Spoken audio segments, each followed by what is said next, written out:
Ang low-carb lutong bahay natin for today ay sipo eggs na inspired by the recipe of Panlasang Pinoy. But before anything else, if you want to know more low-carb lutong bahay, grab a copy of my recipe ebook. PM nyo lang po ako for details. Let's begin by melting butter sa isang mainit na kawali. Tandaan na we recommend to use butter and not margarine. Naglagay din ako ng konting coconut oil at paiinitin natin to.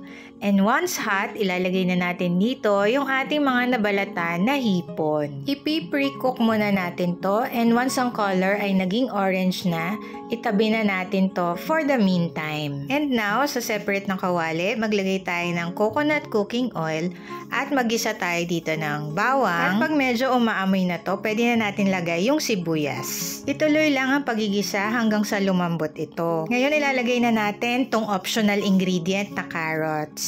Pwede namang wag mo tong samahan neto, nasa sayo na yon. Tapos, sunod na ilalagay natin ay yung ating mushrooms. Again, continue lang tayo sa pagigisa nitong mga sahog, and then pwede ka nang maglagay ng water. Takpan natin yung ating kawali at hintayin lang natin tong kumulo. And once boiling, pwede na natin ihalo dito yung ating itinabing mga pre-cook na hipon. Ito na din yung time kung saan ihahalo na din natin yung ating hard-boiled quail eggs. Haluin lang to para ma-distribute ang ingredients, and now, pwede ka na rin mag-add ng all-purpose cream. Make sure to mix everything well. Hayaan mo lang to nakasalang at hihintayin natin tong mag-boil. And once boiling, naghulog ako dito ng ilang perasong Vienna sausages. Remember, ang Vienna sausage is also nasa caution list. Optional lamang to.